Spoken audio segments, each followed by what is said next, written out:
Вообще охотники, это, честно сказать, больные люди. На одну лицензию, там, не знаю, 3, наверное, стреляли, может, 5 стреляли. Ну, сейчас это считается браконьерством, а тогда просто надо было, чтобы выжить. Стрельнули, рога забрали, мясо бросили и ушли, как бы. В частности, меня он там пытался обвинить в браконьерской охоте, там, что фильм может стоить 500, как бы, у меня на канале, один фильм. Деревня была мертвая до нас. Сейчас какая-то движуха пошла. У меня этот проект, 18 лет я им просто жил, думал, ну когда-нибудь, может быть, получится. Не просто так это все.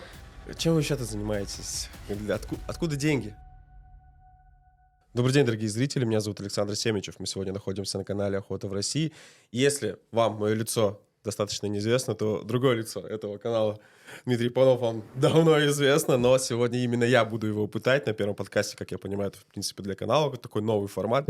Я его сегодня буду пытать, рассказывать, просто допрашивать, просто чтобы рассказали мне все секреты, которые есть у этого канала. Свет горит как раз, как бы Да, напоминает да, в глаза. Так что нет.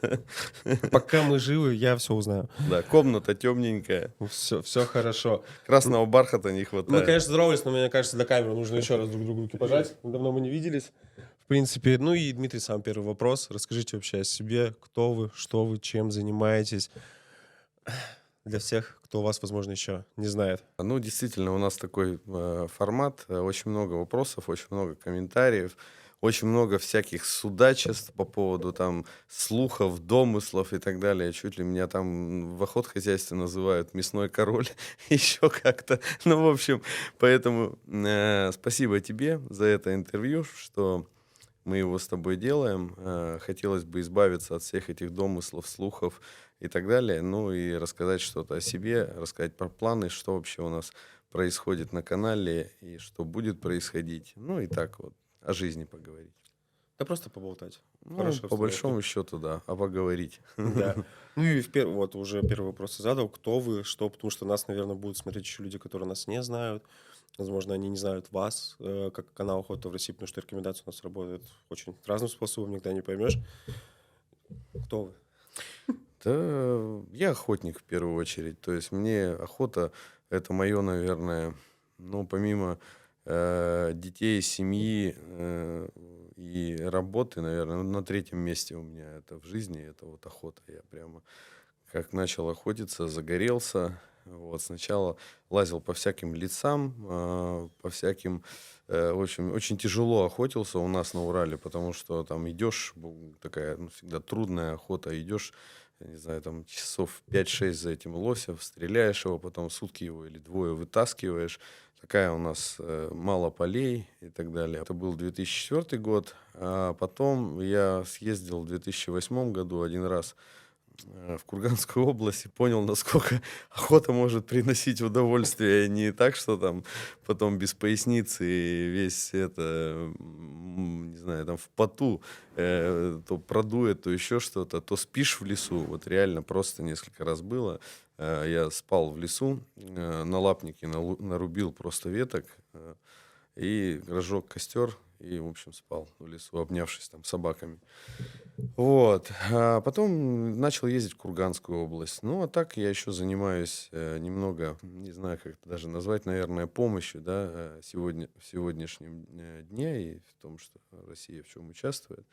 Вот. И являюсь патриотом своей родины. Я очень люблю свою родину, правда. Вот, ну, в разных регионах часто бываю и всегда восхищаюсь как бы там и разностью, и природой, и людьми. Ну, в основном как бы у нас, ну, просто, не знаю, ничем не сравнимая страна. Причем, если взять там Камчатку, там ну, просто одни красоты, Алтай, другие красоты. Курганская область у нас, ну, просто там поля вот эти.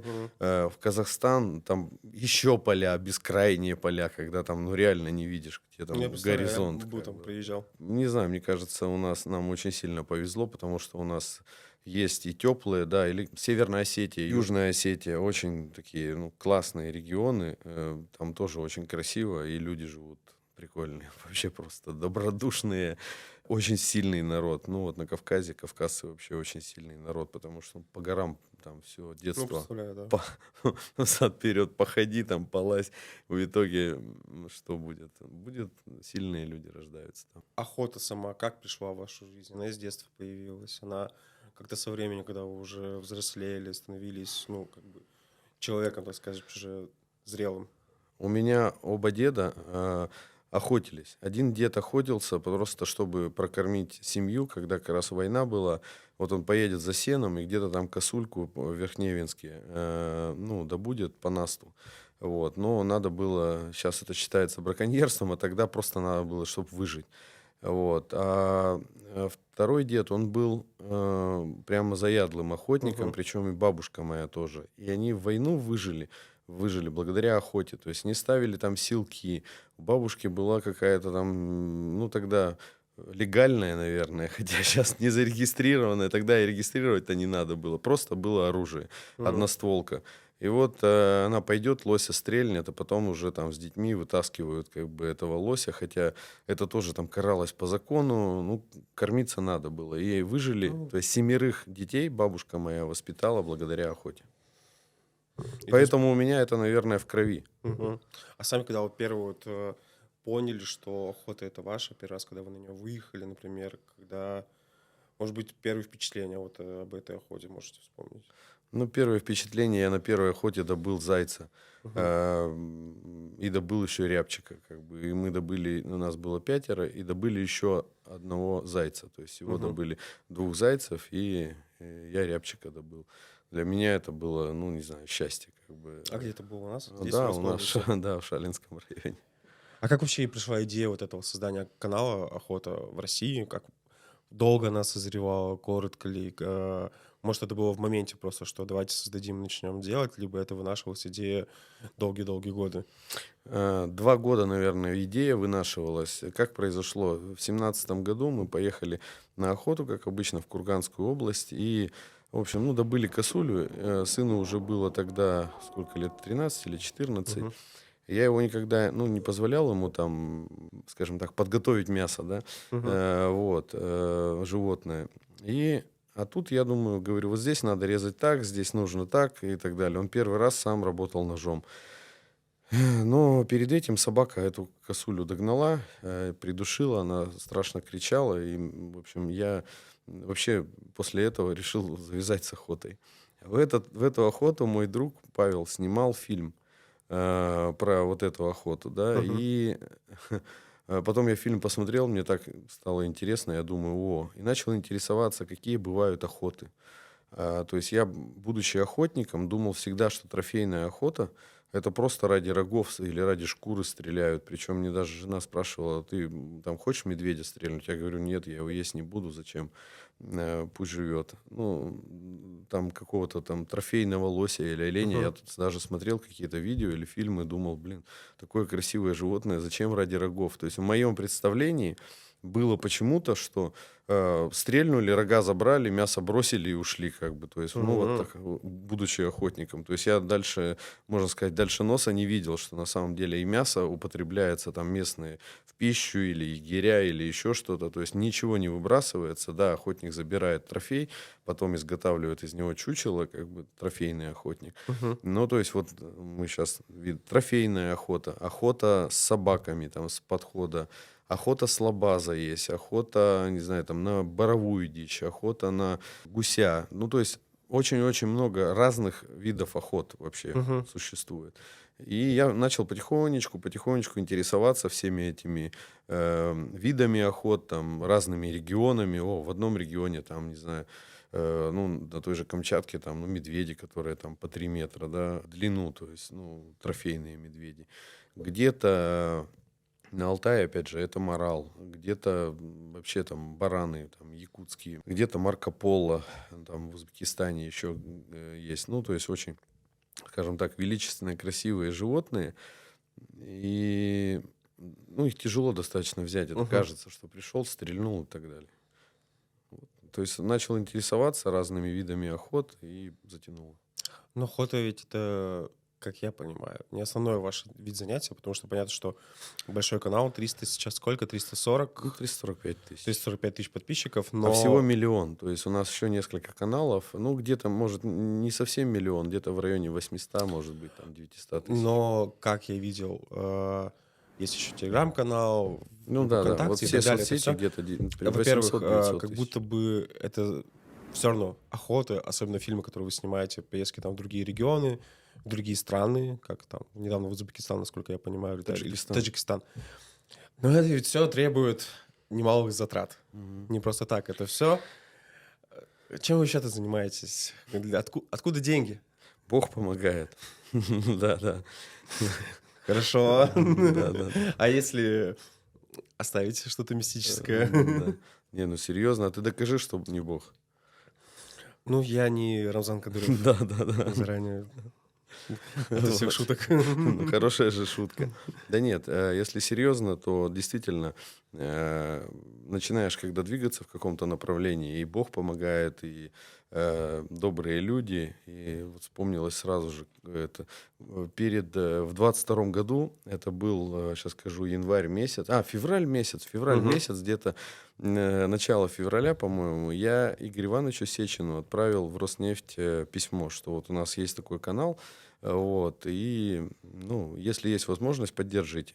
Вот, мне позвонил помощник, говорит, где-то, знаешь, помощник позвонил, по-моему, числа 20-го, либо, может, 18 февраля 22 года, Мгм. и такой говорит, вы знаете, у нас вот, другие планы, Игорь Иванович как бы поприветствовал, что вы, занимаетесь, популяризируете охоту, Мгм. вот, но давайте к этому разговору вернемся позже. Ну вот пока не возвращались. Пока не да. вернулись как-то. Пока не вернулись, да. Но в целом все равно, да, действительно трудно без поддержки какой-то делать. Но опять же, я никому ничего не должен, да. То есть Мгм. у меня сегодня помогают.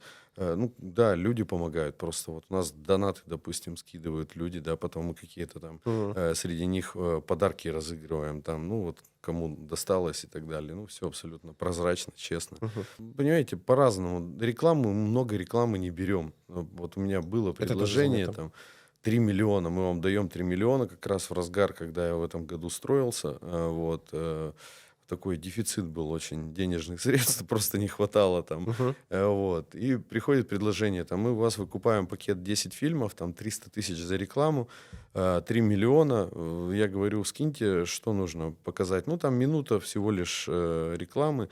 Э, Заходим, смотрим, игра. Игра, которая разводит на деньги. То есть сейчас столько Для развелось. лудоманов, кратко. Ну, что-то Ну в да, то есть лудомании, ты там понятно. что-то закидываешь, что-то покупаешь, короче. Понятно, Мгм. что мы отказались от такой рекламы. Мне принципиально Мгм. не надо, чтобы у меня там эти казино или еще что-то Ну, было. то есть не рекламируйте, чем сами не пользуетесь или не хотели бы Абсолютно, да. Мы просто... отказываемся от 90%, наверное, предложений.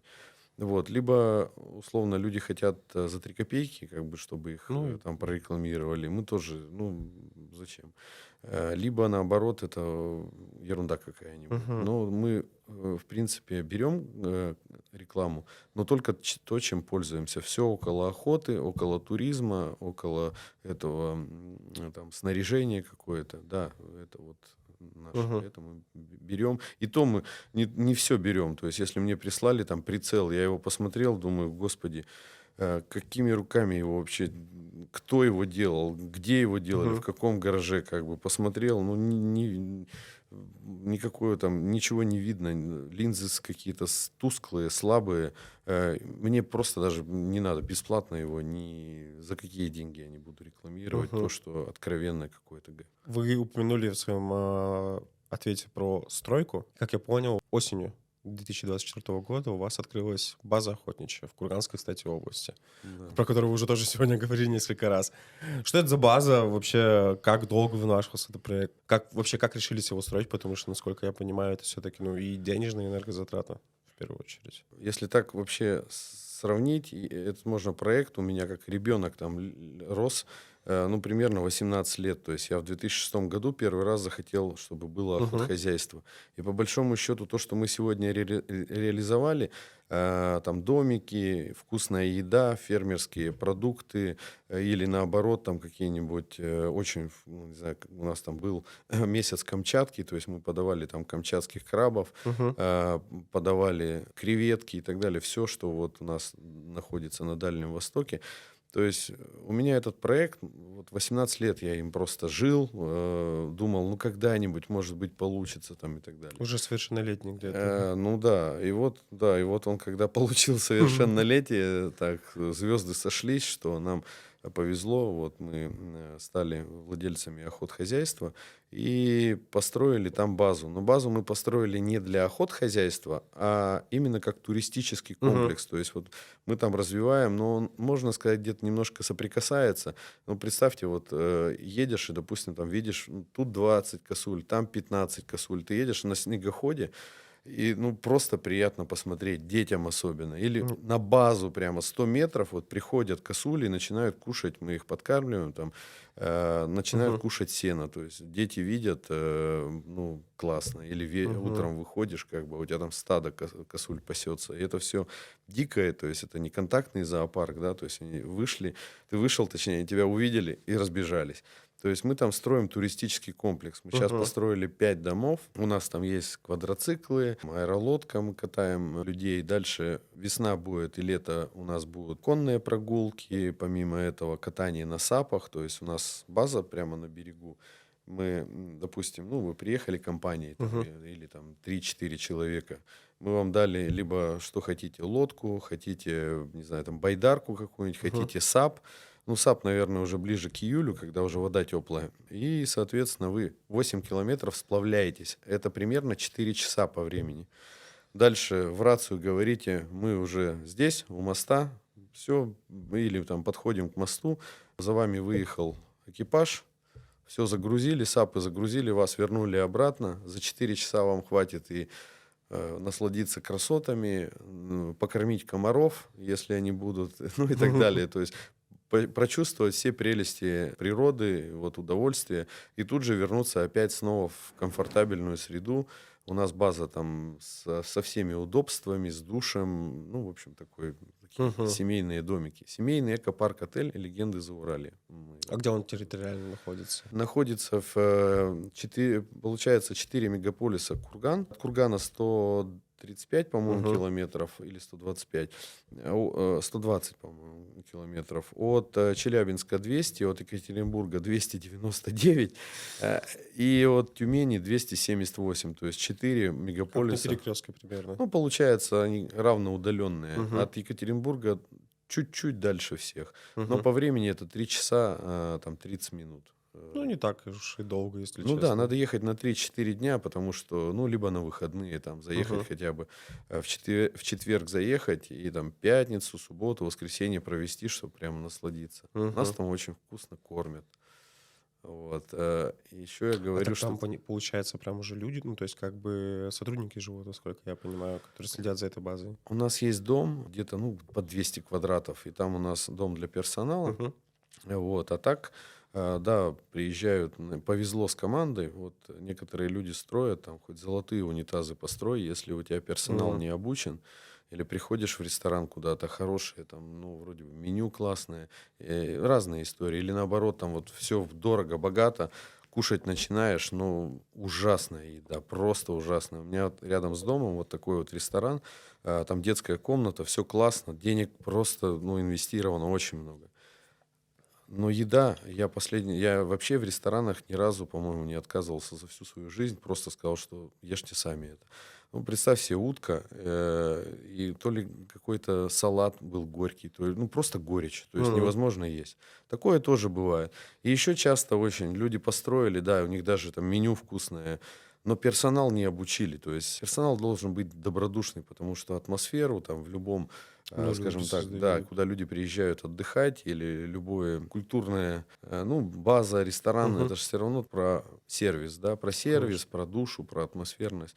Нам повезло, у нас там вот управляющий Юрий Сергеевич, он прямо душа, скажем так, этой Мгм. базы, и он организовал все так, что и люди приезжают, работают, и, ну, вообще, я всем очень благодарен.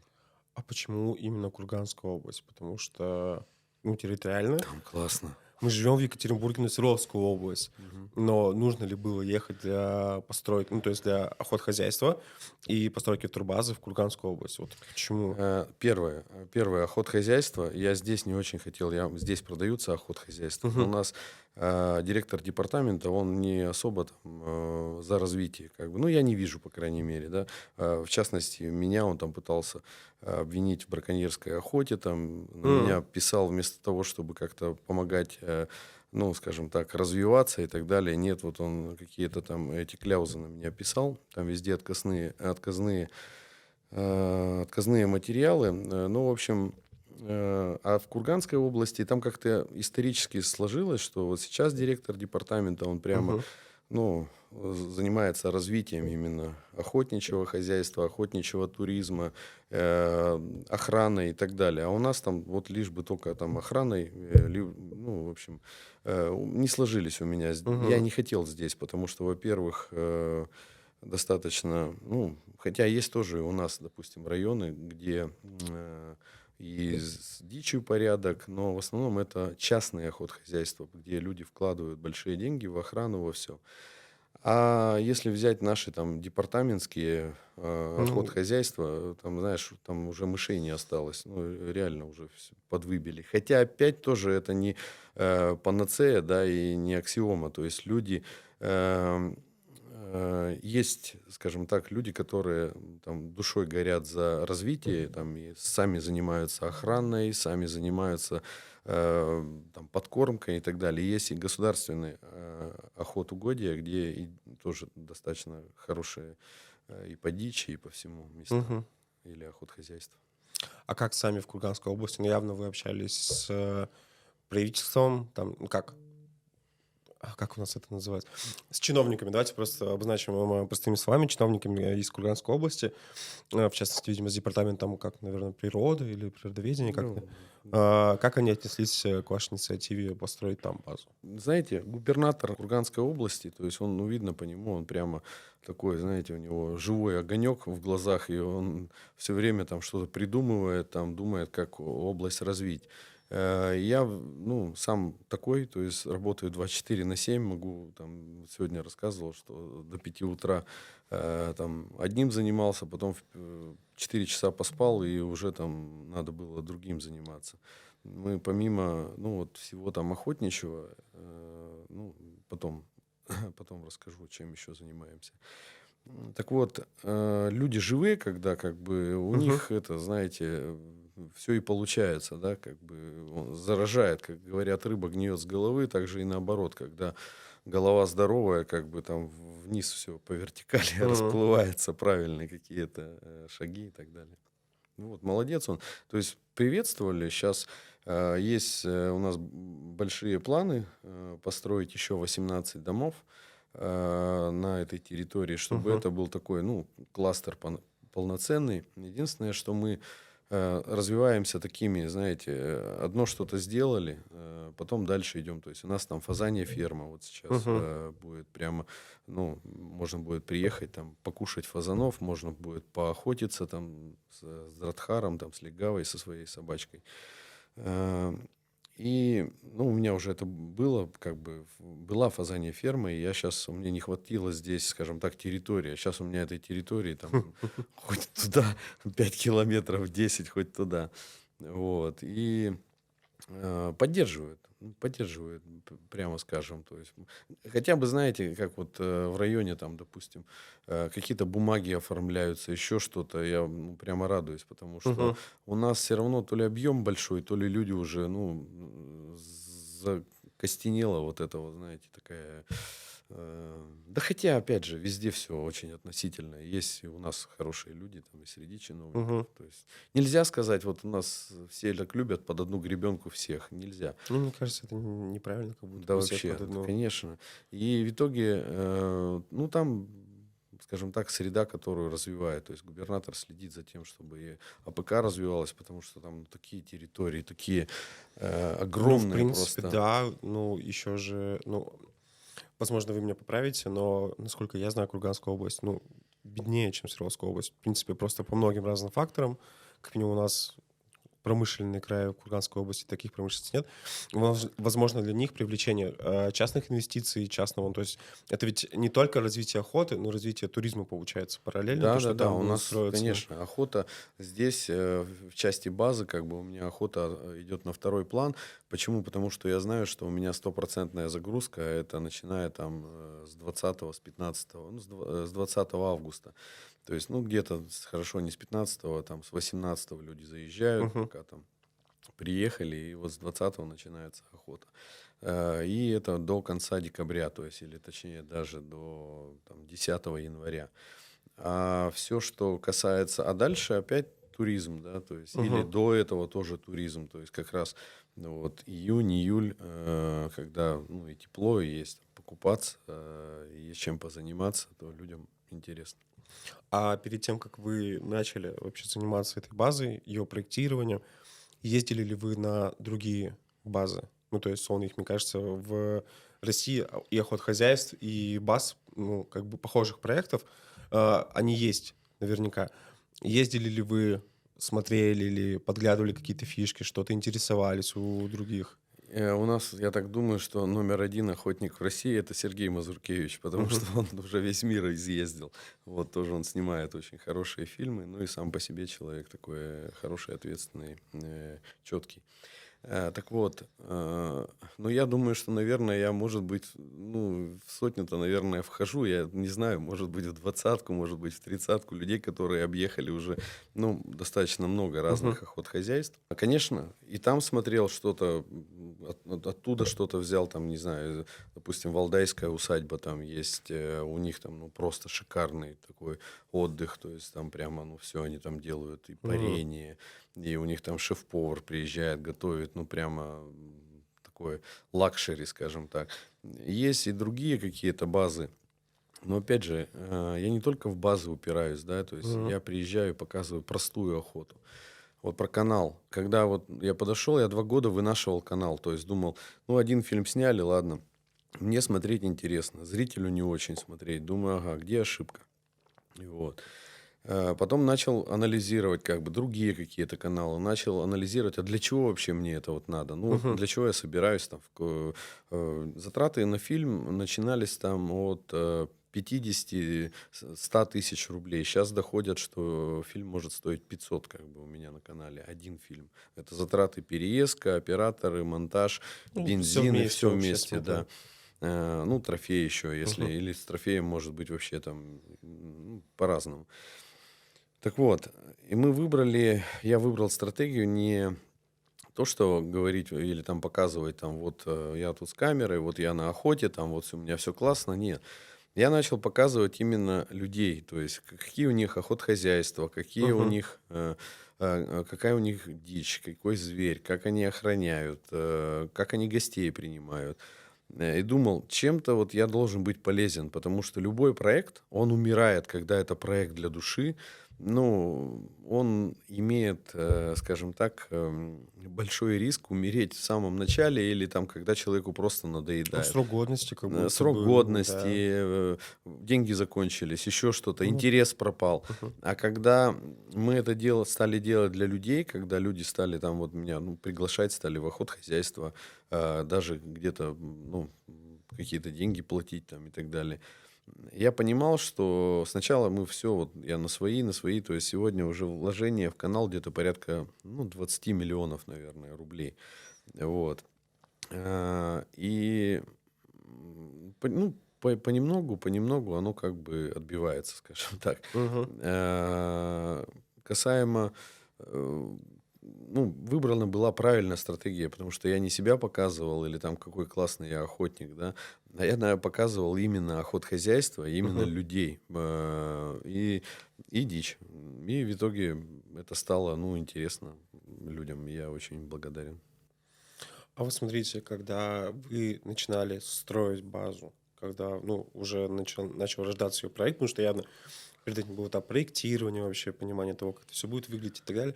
Не думали привлечь каких-то партнеров, людей, ну, как бы соинвесторов, возможно, которые будут вам помогать строить эту базу самую? Или все только сами, все своими Я силами. думаю, что сейчас достаточно высокие ставки у Сбербанка.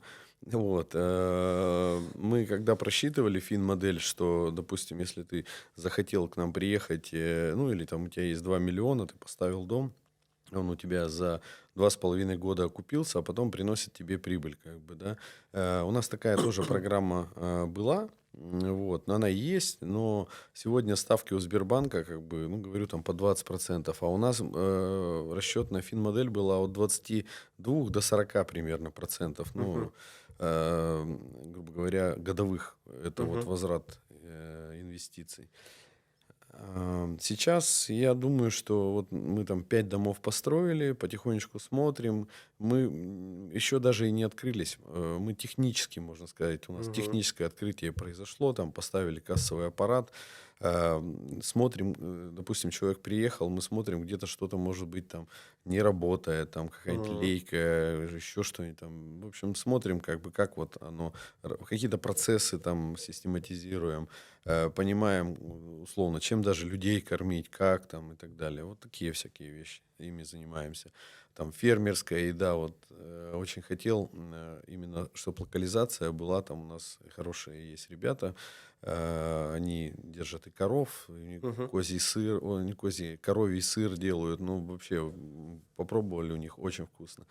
И как-то этот момент немножко ну, опять же, сейчас вот будет поток, и мы у них будем покупать их продукцию для того, чтобы, ну, людей кормить натурально вкусным Мгм. там сыром, да. У кого-то, у местных там покупаем эту малину, землянику, еще что-то. То есть это же, опять же, во-первых, натуральное, во-вторых, это и поддержка Ну, местным. это экономика начинается, Ну просто да, рыночная да, так в экономика. деревне, вот деревня была мертвая до нас. Мгм. Сейчас какая-то движуха пошла, появилась, что там есть, грубо говоря, дорогу стали грести. Мгм. Сейчас у нас там что-то освещается, потом повесим, еще какие-то светильники сделаем. Мусор стали вывозить, Саша.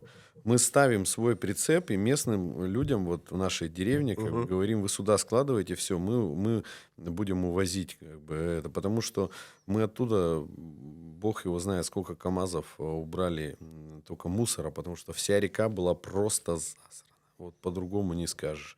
Мы там это, ну, попахать пришлось. И еще даже это только видно, там, знаешь, от того, что мы там хотим, там, может, 3% мы сделали или 5 максимум. Вот, потому что нужно облагородить реку, сделать там Мгм. дорогу. Ну, много-много всего. Вот такая история. Какие планы вообще на развитие турбазы, на развитие охоты в Курганской области? Возможно, может быть, комплексно это будет дальше решаться. Может быть, у вас вообще франшиза планируется открыться через какие-то там долгие Не, годы. это не тот бизнес, что у франшизы. Тут именно самому контролировать и Мгм. именно подбирать тех людей, которые способны что-то сделать, а не то, что они там, ну, какие-то франшизы. Это не кафешка, не Ну, парикмахерская и так далее. Нет, это так не работает. Тут, ну, именно самим и вот, ну, скажем так, за счет правильных процессов, мгм. за счет правильной той же биотехнии. То есть мы там в этом году, допустим, вообще не занимались охотой, ну, не стреляли ни самок, ни самцов там крупных каких-то, только выбраковку. А так вот, ну, стреляли там молодняк. И то там у нас из 147 лицензий мы, по-моему, реально отстреляли там не больше 100. Вот. То есть это очень мало. Из Мгм. 1500 косуль, которые у нас в хозяйстве, я считаю, что это маловато. Но даже из 1500, как бы, я вот вижу по Далматовскому району, там совершенно, там больше гораздо численность Мгм. косулей. И у нас тоже уже много. Вот сейчас я еду, ну, душа радуется, когда там видишь там стадо там 30-40, допустим, голов. Это, ну, прямо говорит о том, что и возле деревни прямо ходят, то есть ничего не боятся. То есть вы не только строитесь, но вы еще и в охотхозяйстве, получается, э, Биотехнией ну занимаемся. да, то есть умножаете популяцию Ну да, косуль, да, животных и так далее. Охрана. охрана, борьба с браконьерством. То есть Мгм. люди же, если это, ну, чужое, то можно почему бы не взять, там, да, не стрельнуть. он же не заботится о том, чтобы там сено заготовить и так далее. То есть у нас все равно же, типа, ты барин, там, надо что-нибудь у него утащить там и так Мгм. далее. Ну, у нас жестко как бы, у нас там время подлета до всего охотхозяйства, у нас там своя стратегия, как правильно, то есть люди занимаются, те, которые охраной, то есть у нас, во-первых, везде видеофиксация стоит, там видеокамеры, фотоловушки, очень много просто.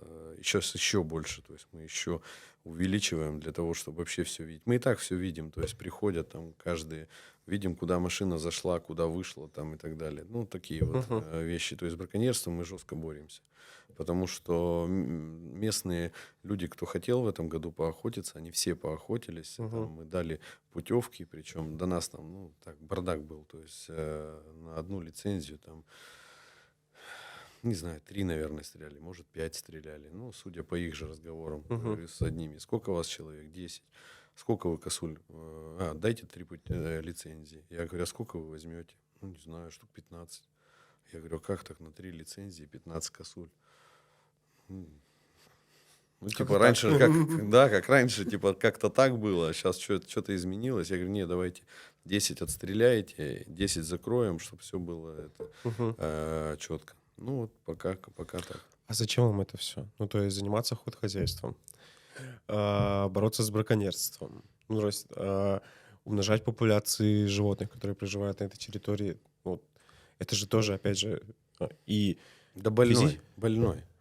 Вообще охотники, это, честно сказать, больные люди. То есть, как бы, ну, нормальный человек сможет ли, там, говорю, спать в минус 15, в минус 20? Это такое больные могут люди. Мгм. Вот. Но я считаю, что это такая, если даже это и зараза, то она такая позитивная. То есть, ну, человек, охотник, во-первых, никогда не будет там, ну, все подряд выстреливать, все равно следит за и популяцией и так далее, и подкармливает, и следит, чтобы хищников, ну, как-то регулирует, да, там тех же Мгм. волков, медведей и так далее.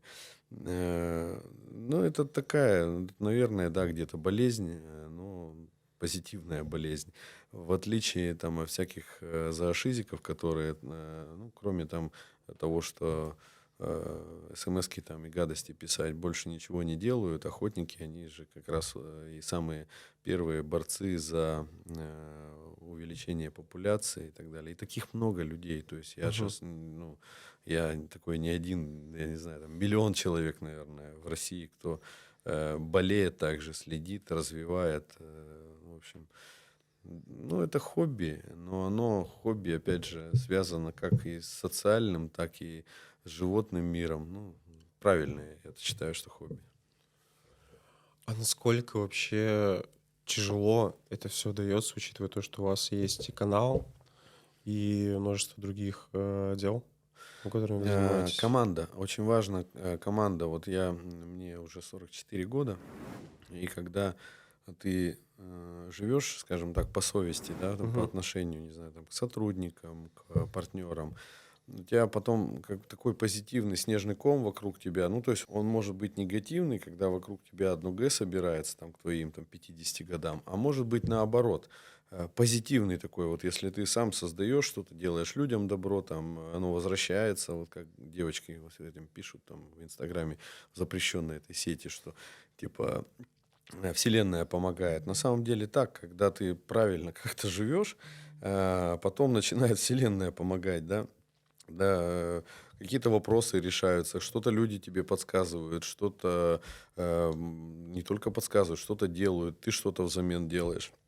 Ну, то есть позитивная такая динамика Мгм. образуется вокруг тебя.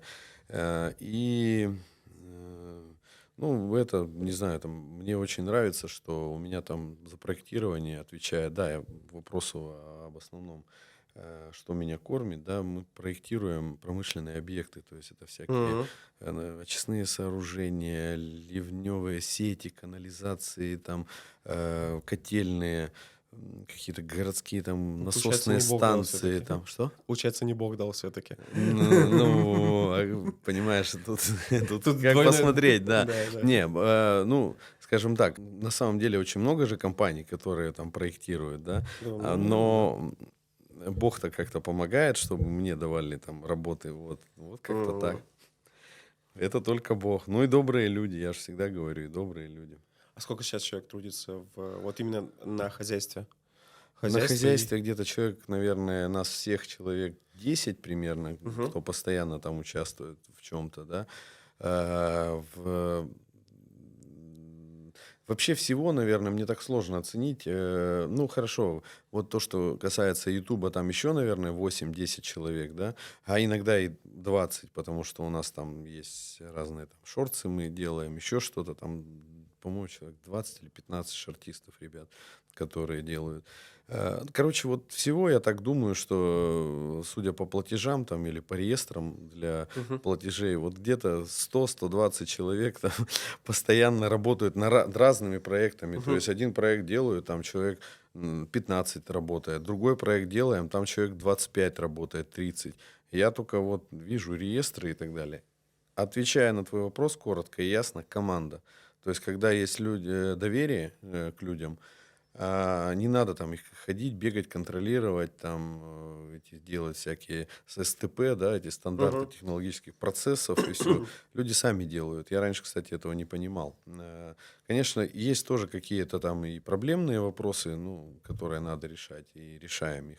Но все-таки в большинстве, когда ты доверяешь команде, там, вот если все, что касается Ютуба, там у меня один человек фактически всем занимается, и, скажем так, ну, не один, но имеется в виду, что он там главный. Управляющий, Ну, условно. ну да, он главный, ну, партнер у меня там. Мгм. А в проектировании у меня другой партнер. То есть там, скажем так, главный инженер очень много вопросов снимает, Мгм. и, слава богу, меня не заморачивает там по ерунде всякой, да.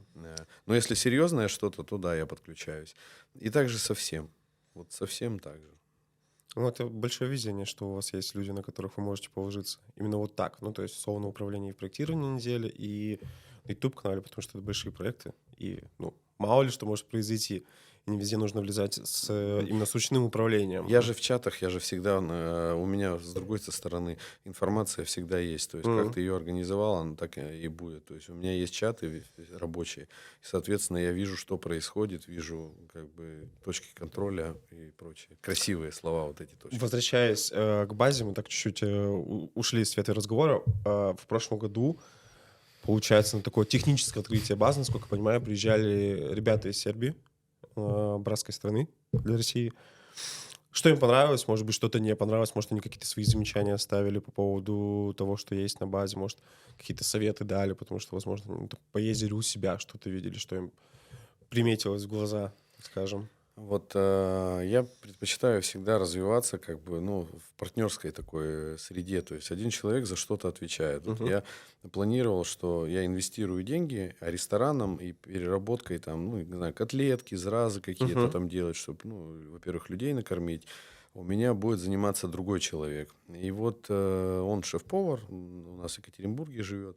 И он должен был, ну, мы так договаривались, что он приедет, и мы что-то обкатаем, какую-то кухню, но для меня это все равно, скажем так, и не профильная история. Я говорю, слушай, я вкладываю деньги, вот 30% это твои будут из прибыли, как бы все, что, ну, будем зарабатывать, 30% твои, там 70 мои, или 20, я уже не помню, как мы договорились, по-моему, 30.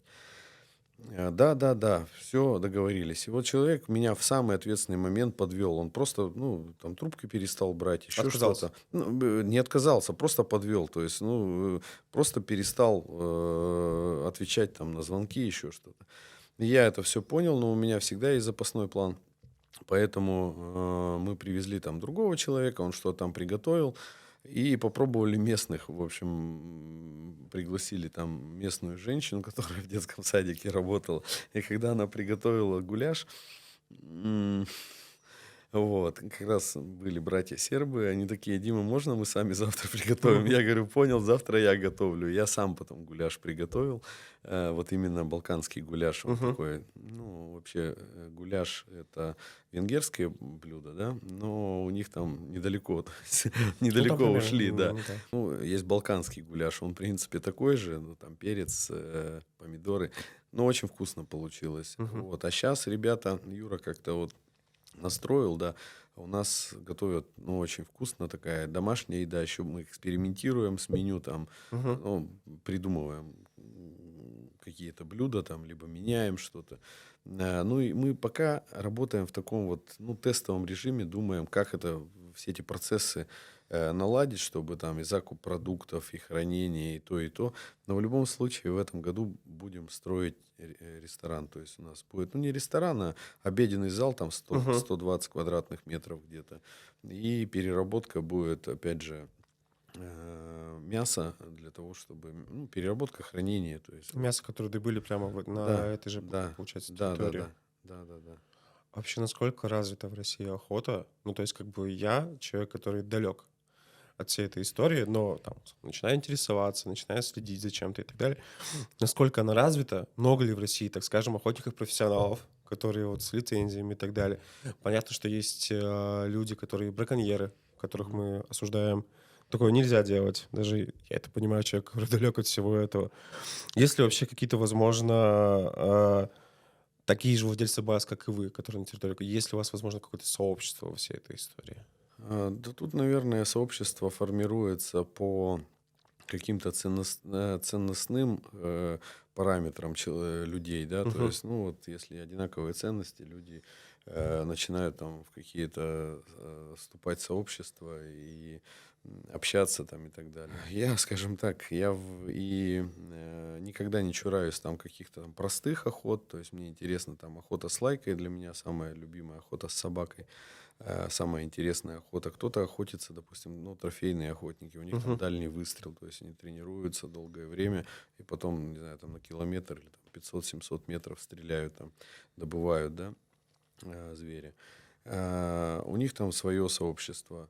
А у нас, скажем так, я формирую сейчас то сообщество, то комьюнити людей, с которыми мне бы было интересно, Мгм. понимаете, общаться. И получается, в общем, у нас помимо того, что есть там хозяйство, у нас еще есть клуб «Инстинкт», который мы развиваем. И в клубе, ну, скажем так, он больше, наверное, для состоятельных людей. То есть у меня задача создать комьюнити, где люди будут общаться между собой, ездить друг к другу в гости, опять же, там делиться новыми какими-то там своими там трофеями, Мгм. делиться информацией. Ну, это закрытый клуб, то есть это не для всех, потому что и участие, и там личный менеджер, когда человек хочет поехать Мгм. куда-то, это же все надо организовать. В общем, там такая история.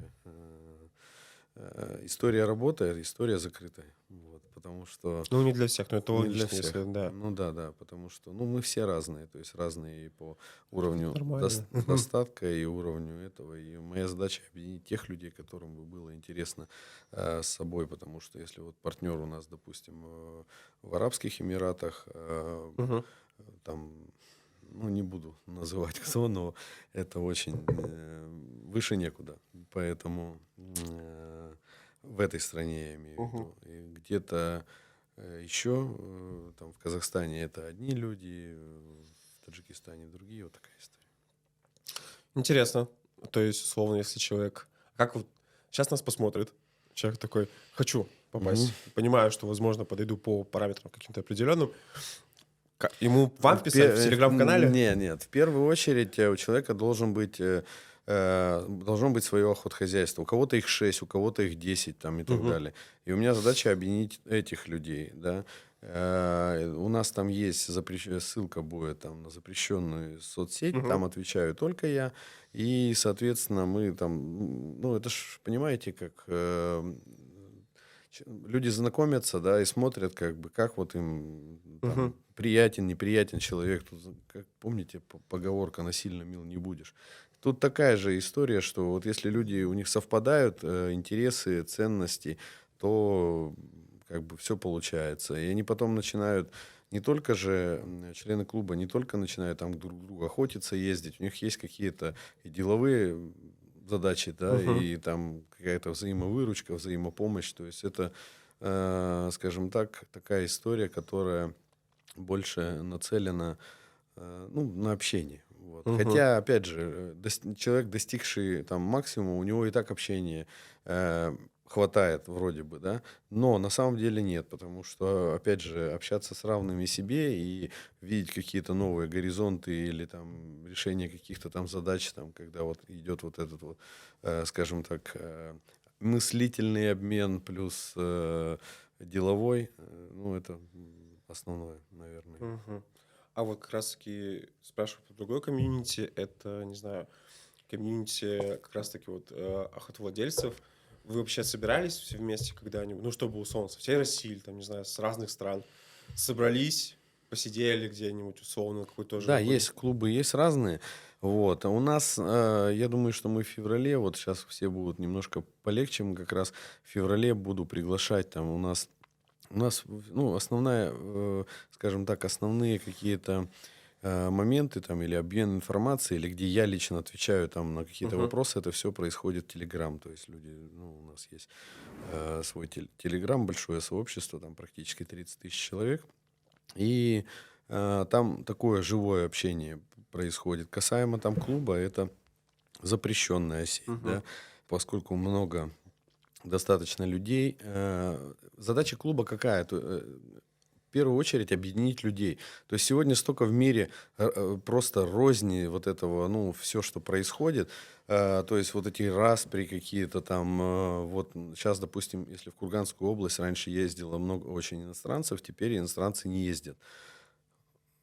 Туда не ездят, но в другое, как бы, Другое в место другое поедут. место, да, ездят. А на самом деле среди тех же, там, не знаю, немцев, они тоже не все согласны там со своей политикой, и там не все топят за всякие это вот Мгм. разузданность, распущенность и прочие вещи. Вот, нормальные, абсолютно адекватные люди. Вот. Но да, сегодня вот такой вот он мир, как бы интересный. Моя задача объединять людей. Вот, а не разъединять, там, не сеять эту рознь, а наоборот, вот через, опять же, это красивое слово, там, комьюнити, да, создавать, наоборот, какой-то позитив, потому что когда человек к тебе приехал, я так шучу, когда на охоту человек приезжает, вот там у него бизнес, любовь, там еще что-то, у Мгм. него где-то вот, ну, условно, вот на этом уровне вот это все живет. А вот охота, она там такие эмоции, как бы, это Мгм. где-то вот там вот уже в космосе, когда ты там, человек добыл, не знаю, там хороший трофей, когда вы посидели, поговорили, это ж, ну, на всю жизнь запоминается.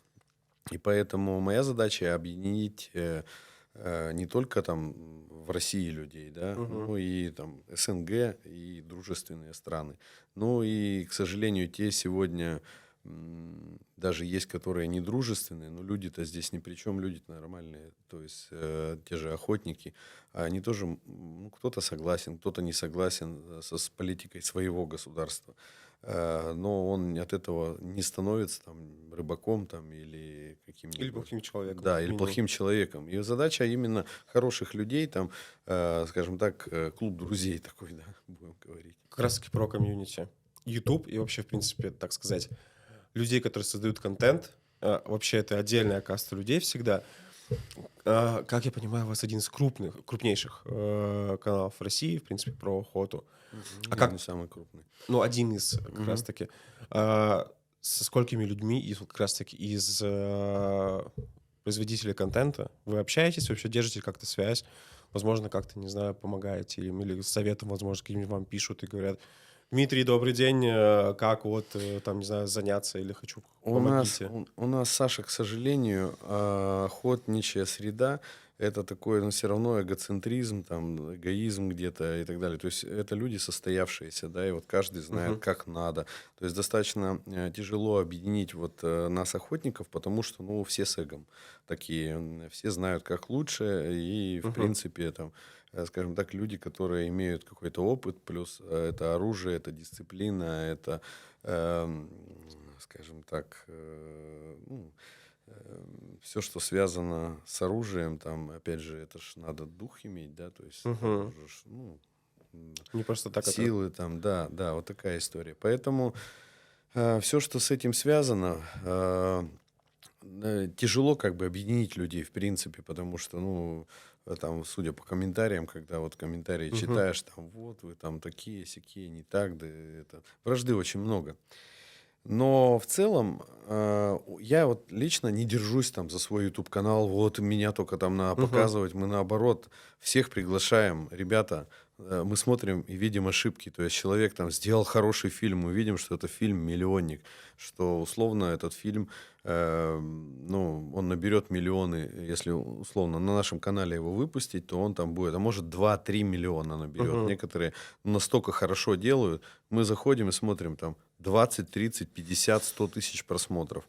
И вот человек там делает, а цель какая? Ну, цель для того, чтобы показать свою охоту. Ну, одно Мгм. дело показать там на, скажем, аудиторию там миллион, два, три, пять, а другое дело показать на, ну, 100 тысяч как бы человек. Ну, каждому опять же свое, но я не держусь за свой канал. Я наоборот приглашаю, что, ребята, приходите, мы даже готовы там от 50, по-разному, как бы, в зависимости от контента. От 20 до 200 тысяч мы готовы платить. Но 200 это должен быть шедевр. Мгм. Условно есть такая, там, на канале есть фильмы, которые мы видим, там двухчасовой фильм, но там сам залипаешь и думаешь, блин, какая красота. Вот за такой фильм я бы готов там Ну, то 200 тысяч есть платить. вы готовы приглашать людей, других производителей Да, конечно, контента, к сотрудничеству, конечно. чтобы они делали фильм и условно продавали его вам, либо просто там, не знаю, Тут такое, ну, знаете, как бы сотрудничество либо сам больше. там, да, условно для самопиара. То есть условно он приходит к вам и говорит, вот, Другая история. Больше развиваться, когда вместе. Вот мгм, в Ютубе у нас люди там держатся, вот мой каналчик, мой это. У меня такого нет и никогда такого не было. Юрий Юрьевич вот Семенов у нас там, ну, дедушка такой уважаемый, как бы выкладывает фильмы. У него интересные, познавательные. Хотя он снимает на iPhone, на тепловизор, но делает очень, он давно это делает, и мгм. он много лет. То есть я, наверное, даже не думал об этом. То есть он уже лет 20 снимает фильмы. Да, и для канала «Охотник и рыболов» раньше там снимала, сейчас вот для нас снимает и показывает.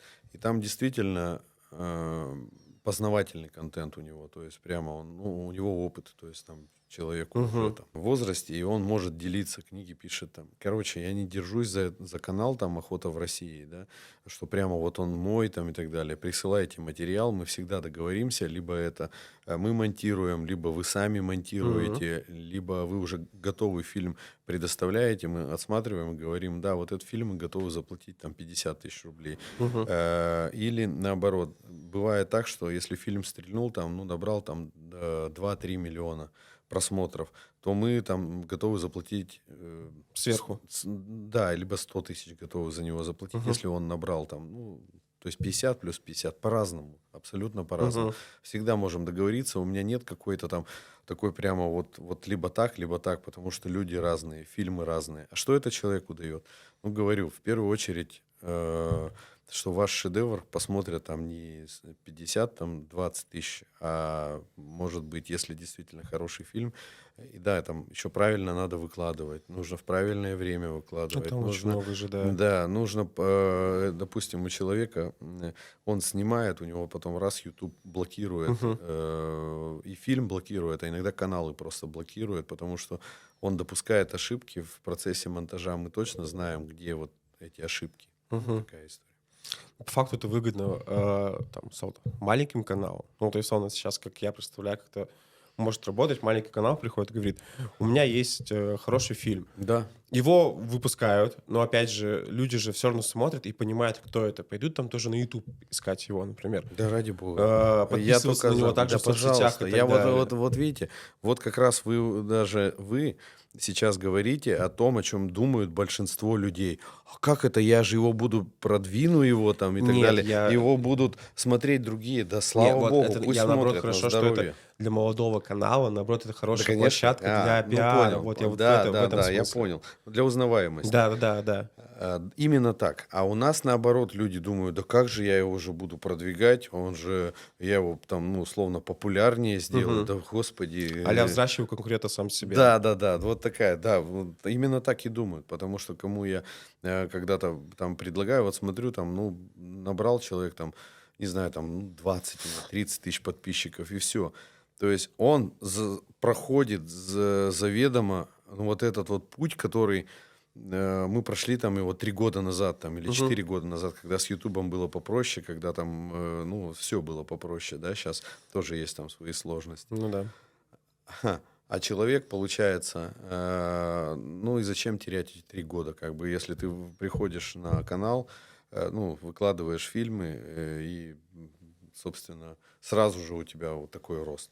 А говоря, кстати, про YouTube, вообще сейчас сложно ли тем людям, которые делают контент в нынешних реалиях, работать с этой площадкой, потому что, ну и в России, именно в России как раз-таки, появляются конкуренты, условно, ВК-видео, Рутюб. Ну, Рутюб, конечно, давно существует уже. Ну, условно, видеохостинги, которые хотят конкурировать, потому что, условно, вот я видел, эксклюзивно покупают даже у каналов, там, которые меньше 500 тысяч подписчиков, у них ВК, условно, выкупает эксклюзив, потому что они понимают, что это набирает там миллионы просмотров на Ютубе. Мгм.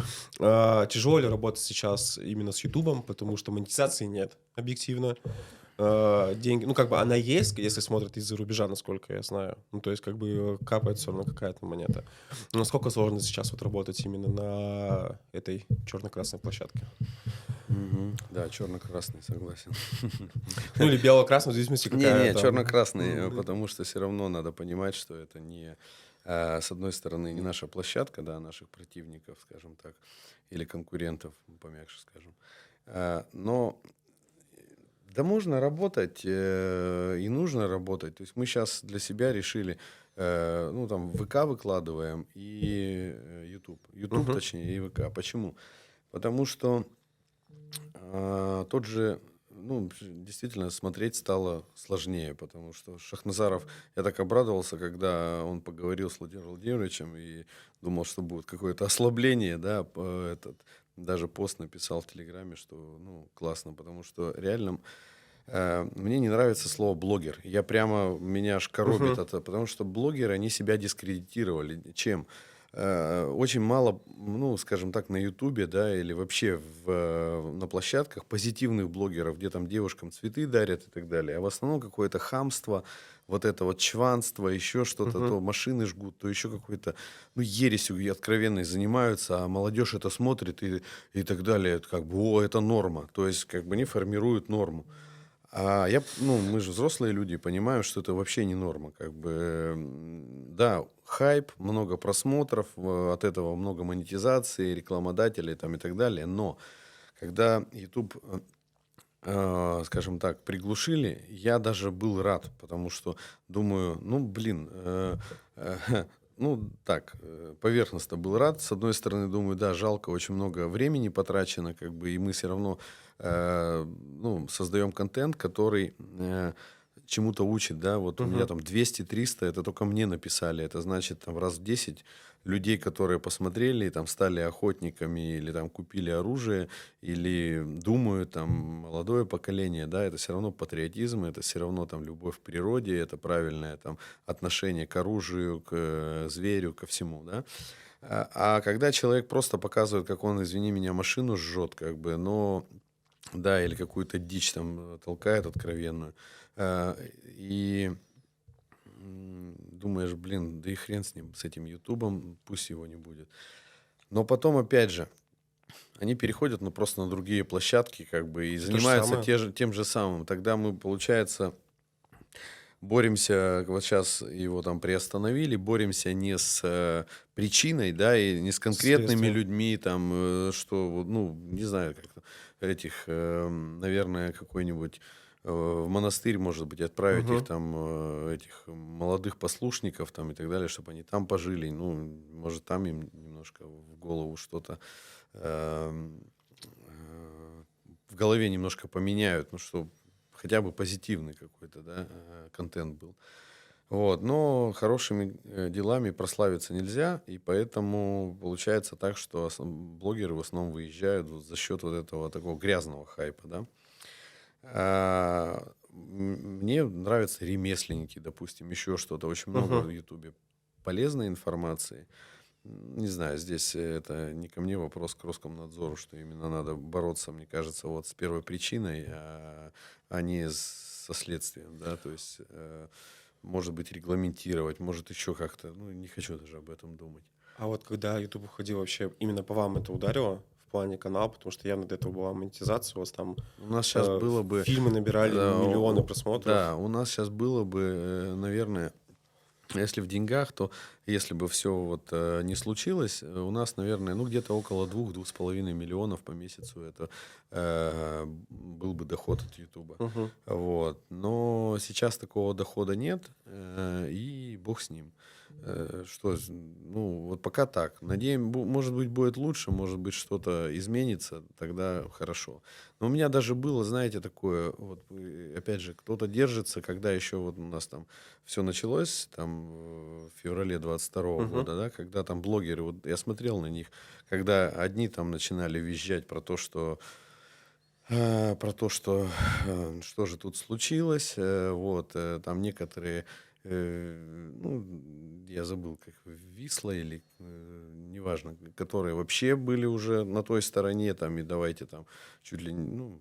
призывали к каким-то нехорошим вещам, да. А мы с моими, скажем так, зрителями, мы в этот момент собирали гуманитарную помощь и отвезли там наборов. Мы для детей собрали там сгущенку, там Мгм. гуманитарную помощь, отвезли детям в детские дома. То есть, ну прямо там такие хорошие наборы, колбаса там вкусная очень, там конфеты там, ну то есть такое Это в дорогое. российские детские дома Ну, или на... естественно, Ну. конечно. Ну, мы ехали туда. Я 10 марта, я где-то даже не 10, по-моему, 8 или 9 марта я уже ехал туда, на Донбасс. Мгм. В общем, это, опять же, потому что мы, ну, любим свою страну, мы патриоты и делаем все, что там ребятам много помогаем. Я вообще не знаю, как меня не блокнули, вот честное слово, потому что я столько вытворял, как бы, я Ну, а в думаю, каком плане? ну, Что в вы... каком? Да вот это даже показывать, это же все нельзя было показывать. Мы это все показывали. То есть Ага. я там, ну, в принципе, вел такую правильную деятельность. И как меня не блокнули, это только благодаря там Жене, потому что Женя, это вот кто у нас занимается там всем продвижением. Мгм. То есть он вовремя что-то удалял, иногда ругался на Почищал, меня, да? да, почищал, говорит, слушай, ну ты это столько, просто сейчас все сольем, как бы столько работы, столько этого. Он как-то мы просто там по лезвию ножа прошли, что нас не блокнули. Но я готов даже был к такому, думаю, Мгм. с ними, как бы. Настолько? Если, ну да, если вот такая, как сказать, я принципиальный человек, если такая пошла катавасия, да и, ну ты понял. Вот в плане контента, наверное, вот завершающий вопрос именно в этой истории про контент. В ВК к вам уже приходили? Нет, Предлагали нет, эксклюзивы? нет, что ВК, что Рутюб, мы там заливаем на Рутюб, наша площадка, Мгм. но там столько работает, видать, каких-то ненормальных людей, да, с отклонениями, там, не знаю, с серьгами в ушах, ну, с какими-то такими не с капитанскими или байкерскими, а с другими, короче, наклонностями, что они просто блокируют этот контент, хотя это охота, то есть там нет такого, что там что-то вырезаешь, там, ну, Ну, понимаешь, да, понятно, то есть там да-да. нет Нету ничего, крови, нету жести мяса, такого, да, да-да-да. то есть мы делаем, ну, такой удобоваримый контент, как бы это, ну, реальный, да, вот Мгм. показываем, что бывает, и понятно, что не показываем все, что бывает на это. Так они нас вообще там выкинули. ВК вроде бы пока что-то показывает, но там же тоже есть выдача, не выдача. В общем, этот контент, связанный с охотой, его очень тяжело, во-первых, сообщество такое эгоистичное, эгоцентричное, да, потом не очень хорошо, тот же YouTube его не любит, как бы этот контент, я не знаю, как мы вообще там Мгм. существуем, потому что он сразу же там ставит 18+, или, допустим, там желтые, потом Желтые красные, монетки кидают, красные да? вот эти вот монеты, все. То есть мы там все время вот как по тонкому льду идем. Вот такая история. Поэтому от наших ждать тоже ничего хорошего. У нас, посмотрите, вот опять же, вот это время там, оно сформировало как бы таких людей, которые там, охота там. Очень странно. Ну, для России, да, очень странно и очень страшно. То есть, если мы не будем разбавлять и показывать, что есть что-то другое, да, пусть Мгм. будет это не в тех объемах, как там, э, не знаю, там, Первый канал, да, но хотя бы так, вот то, что есть, уже слава богу, что все равно ребята молодые смотрят, пишут. Да и я стараюсь всех как-то, мне чужие это люди пишут, я как-то поддерживаю их, да. Мгм. Вот, сейчас, допустим, не знаю, там, проводим там какие-то вот сбор средств делаем, потом Мгм. там как-то стимулирую людей, то есть раздаем подарки, то есть еще что-то делаем, потом что-то ребятам помогаем, на фронт что-то отправляем. Как бы вот такая вот история, она тут история про взаимопомощь. Бизнес, YouTube-канал, база. Ваша семья уже не хочет вас домой вернуть, чтобы хоть иногда видеть? Да, я так шучу или ребятам говорю всегда, что жена, правильная, точнее, правильная семья или, ну, там, жена, муж, в Мгм. общем, это второй партнер, будем так говорить. Это 70% успеха, потому что у меня жена во всем поддерживает. Вот у нас сейчас родился маленький, еще один сын, третий у меня сын. Поздравляю. Спасибо. И это, ну, скажем так, все, что мы имеем, это наша общая заслуга, потому что она реально во всем меня поддерживает, Мгм. помогает. Не то, что поддерживает, там, вселенной что-то говорит или мне говорит, как деньги тратить, да, то она там магазин делает. У нас там, ну, продаем ножи очень хорошие. Да, кстати, давай какой-нибудь подарок людям подарим, или это потом? Давайте в конце уже, в Да, самом в конце, конце да. хорошо. А, Жена во всем поддерживает и помогает, самое главное, Мгм. да, то есть она, если у меня почему время есть, то есть она знает там, куда надо отправить деньги, откуда придут, Мгм. еще что-то, то есть она как бы участвует со мной постоянно во всех моих, назовем это, движухах, да, то есть она, ну, и это дорогого стоит. Поэтому нет такого. То есть иногда хочется, да, отдохнуть, там, побыть где-нибудь на Мгм. базе. Я вот все мечтал, мечтал. Недавно 6 дней целых провел на базе первый раз за год. И Самостоятельно. Один. да, ну, самостоятельно, там друзья приезжали, но в Мгм. принципе, как факт. А так я 2-3 дня уезжаю, то куда-то в командировку, то есть куда-то в новые фильмы снимать, то по работе, по основной, то еще что-то. Ну, постоянное движение. Мгм. Вот, очень много езжу. Поэтому, да, помогает, жена поддерживает, наоборот, во всем. Про разъезды. Вы уже, мне кажется, объездили большую часть нашей необъятной страны, Мне это кажется, только кажется так. половину где-то.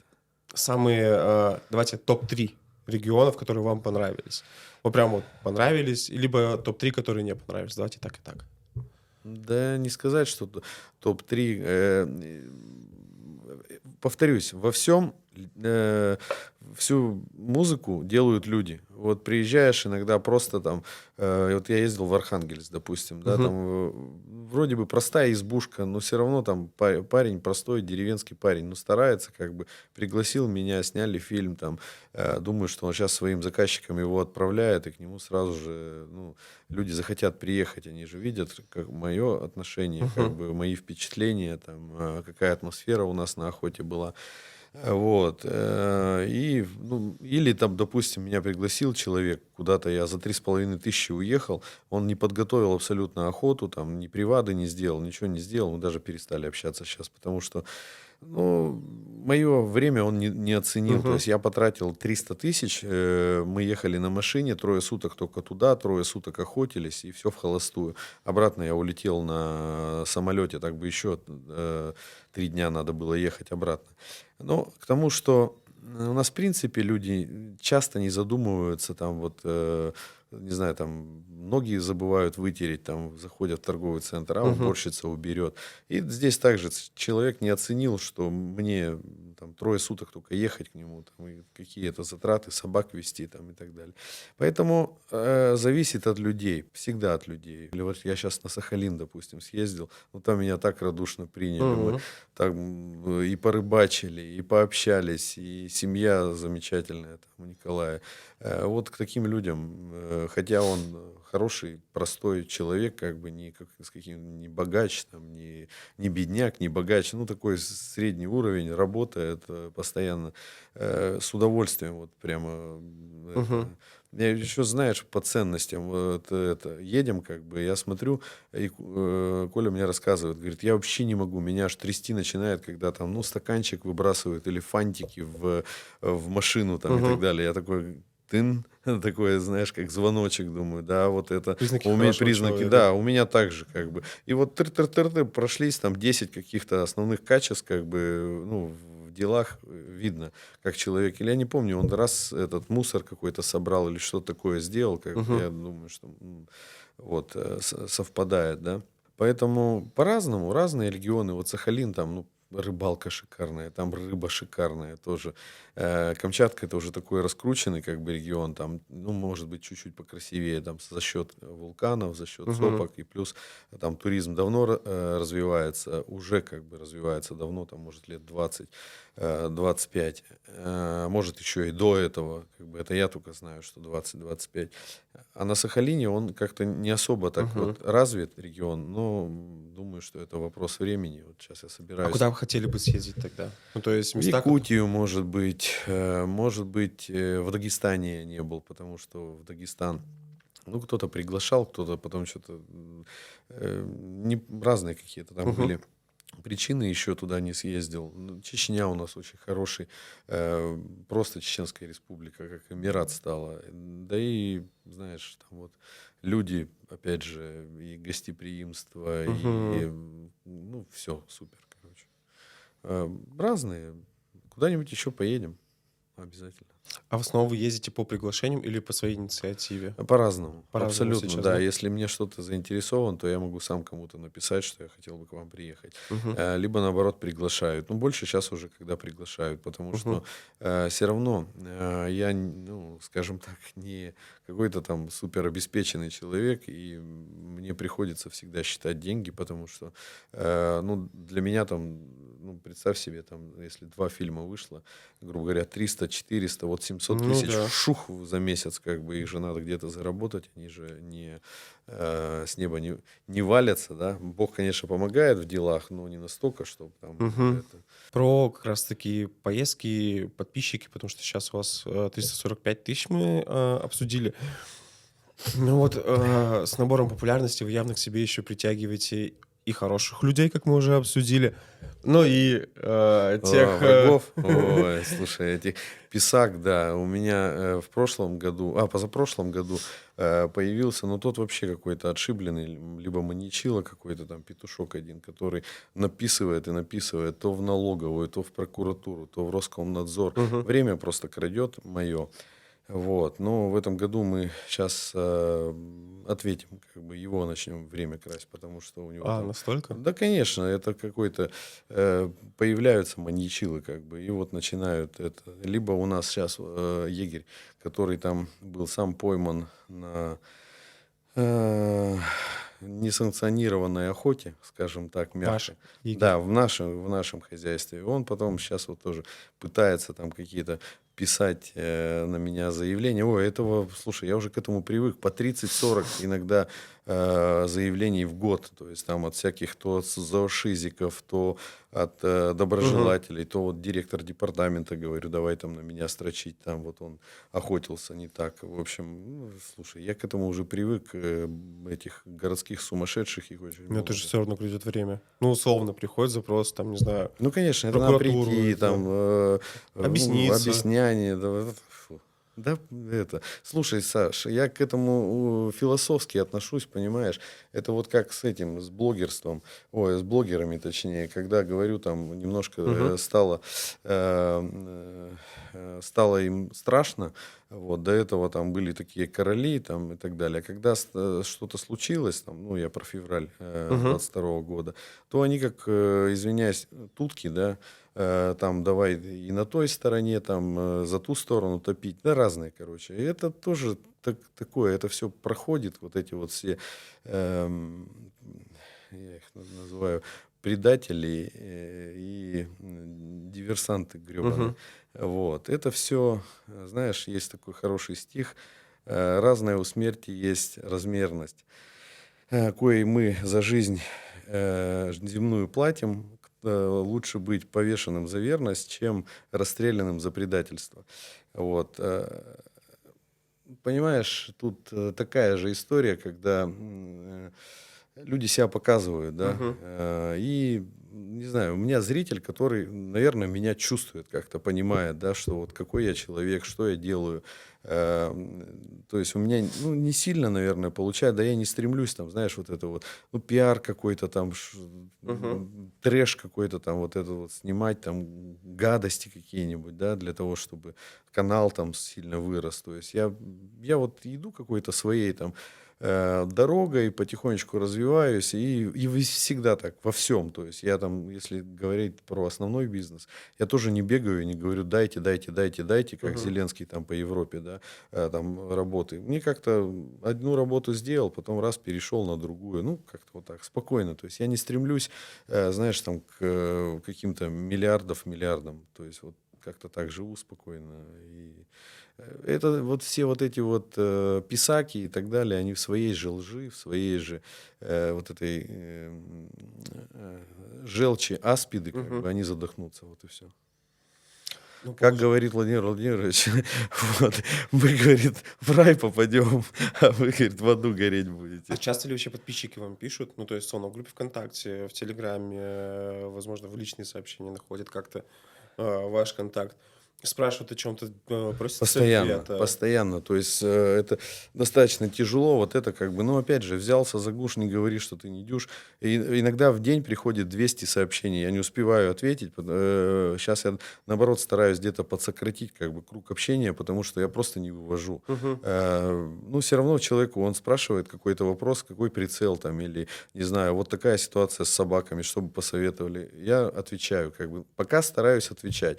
Но когда я вижу какую-нибудь фигню спрашивают, которую в интернете забил, там у Гугла Мгм. спросил, а он тратит мое время, я игнорирую как бы. А так в основном, ну, не могу в процентном отношении сказать. Ну, наверное, на процентов 30 там каких-то вопросов или личных я отвечаю. Мгм. Ну и мы много уже раз по ходу этого разговора затрагивали эту тему, но она все где-то вот так вот у нас вокруг да около темы СВО. Вы еще, ну вот я когда начал готовиться к нашему сегодняшнему разговору, вы еще с февраля 22 года начали там активно рассказывать об этом, том, как вы помогаете и так далее. Первый вопрос. Почему вы это делаете?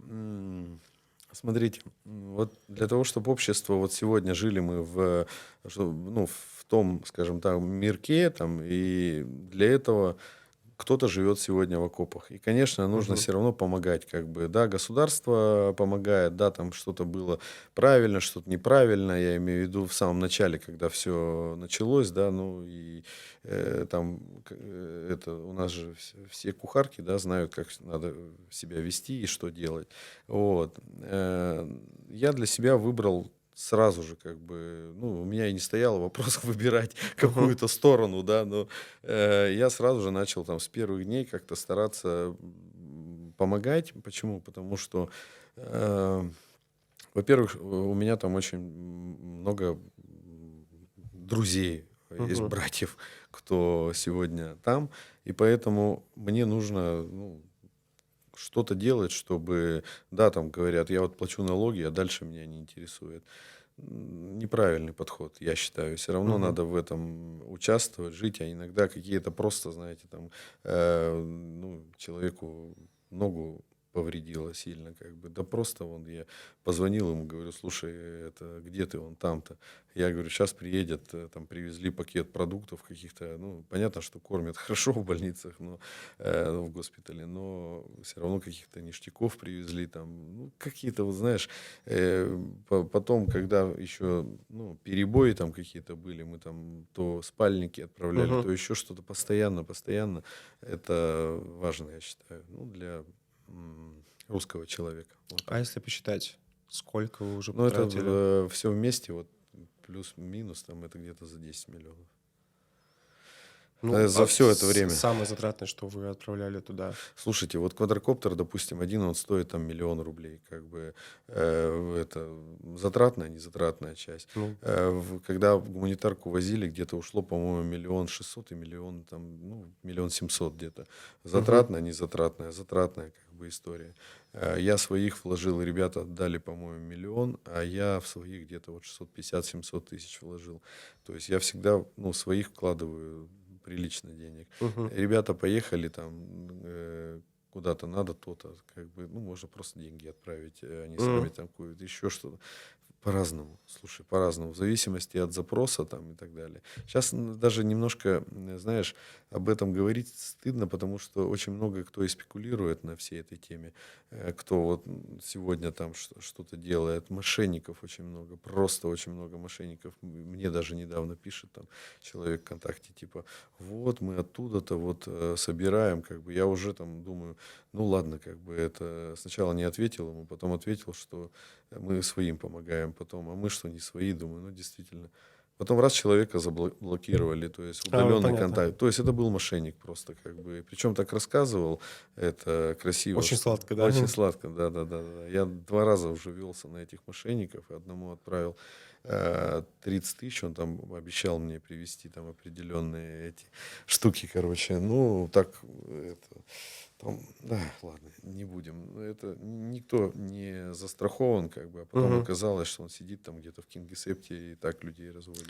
Ну вот как раз-таки в связи с последними событиями в США новый президент, новый старый, так скажем, и у него уже созрел 100-дневный план. Ну, как пишут СМИ, опять же, правда это, неправда.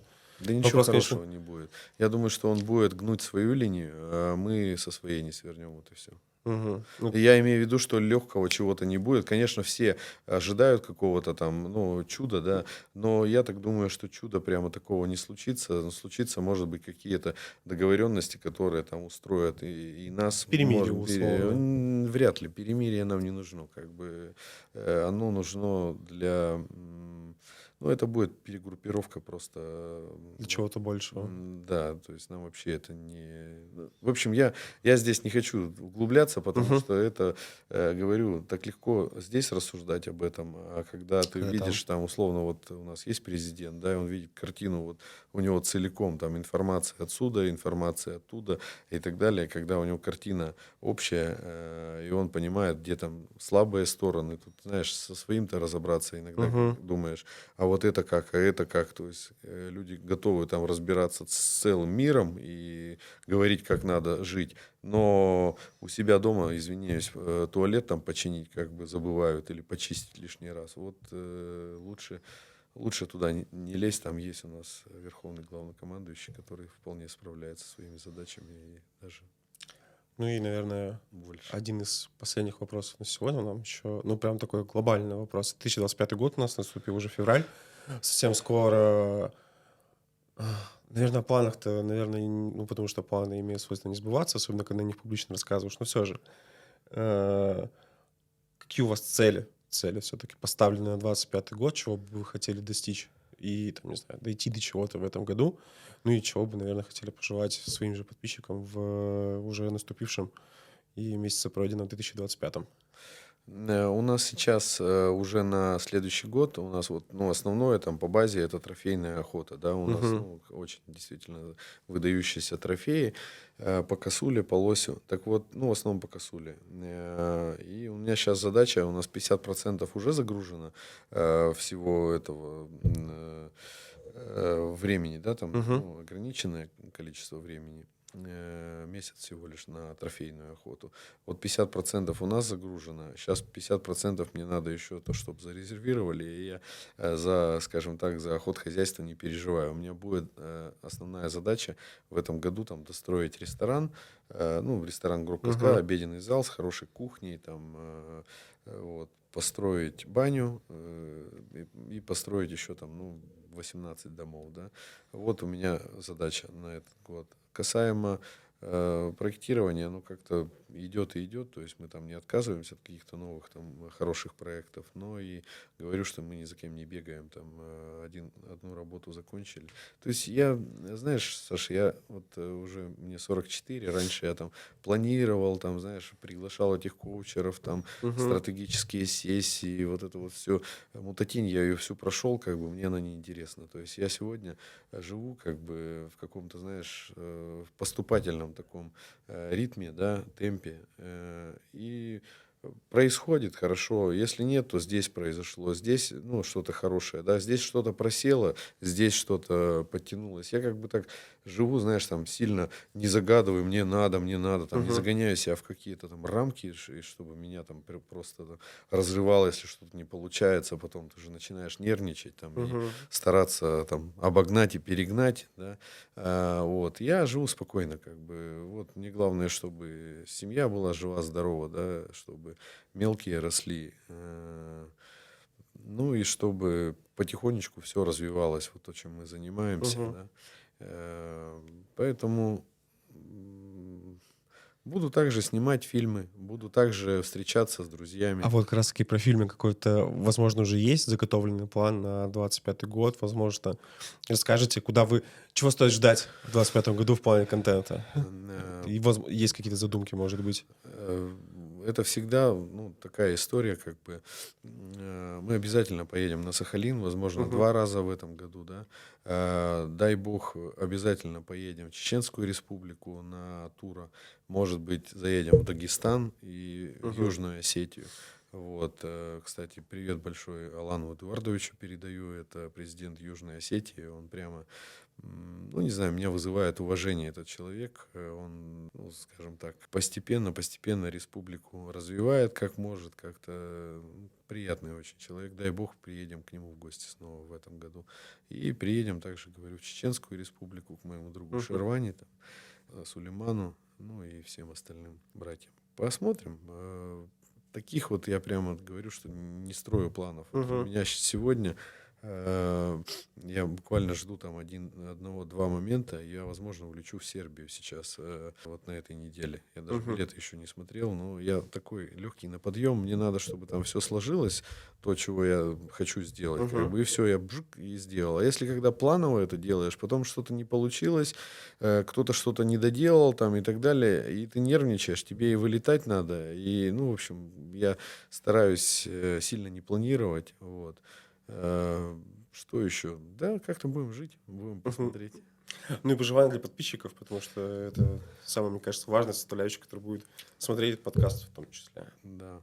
Ребята, что я вам пожелаю? Пожелаю, чтобы поменьше розни было, Мгм. побольше хороших трофеев, чтобы ваши семьи были всегда сытые, довольные. Вот. Ну и, в общем, у нас какой-нибудь конкурс, наверное, будет. Давайте, смотрите, база только открылась. Давайте нож кому-нибудь подарим за что-нибудь. Нож «Охота в России», это Нож который охота в я России, видел, да, да, да, да, вот здесь он сейчас да, появится, фотография, вот да, так вот. да. Давайте на самый креативный комментарий того, что можно сделать на базе. Ну, то есть, словно база сейчас. У нас по ходу подкаста будут появляться Да. фотографии, что там находится и так далее. Самый креативный комментарий, что можно открыть. Реалистичный, пожалуйста. Фантазии, конечно, можно накидывать и так далее. Самое реалистичное то, что откроется, что можно открыть на базе, что действительно, возможно, потом вы же можете взять эту работу, например, как Мгм. эту идею. И самая креативная идея уже Дмитрий сам, как я понимаю, Да, будет а отсматривать. выберем обязательно в Телеграме. В общем, давайте Победитель так. объявится в Да, да, Телеграме. да, тот, кого выберем, и объясним, почему выбрали. А Мгм. может быть, рандомно вообще. Лучше рандомно выбрать, чтобы там Чтобы никакой никому обидно. предвзятости не Да. было. Да, да. Поэтому обязательно заходите к нам в Телеграм. Вот там и там выберем, наверное, там объявим, как бы, да, выберем рандомно, может быть, А комментарий где будем писать? Под э, этим роликом или в под Телеграм? этим роликом. Под этим роликом просто тогда, мне кажется, самый теплый, самый приятный комментарий с пожеланиями, с Да, наставлениями с какими-то да, и так да, далее, а да. уже И дальше. рандомно выберем потом. Да, Все. Там вот. объявим, кто кому отправится нож. Охота в России. Спасибо Вот. большое. Было Тебе очень приятно спасибо поговорить. большое. Зовите еще. Давай.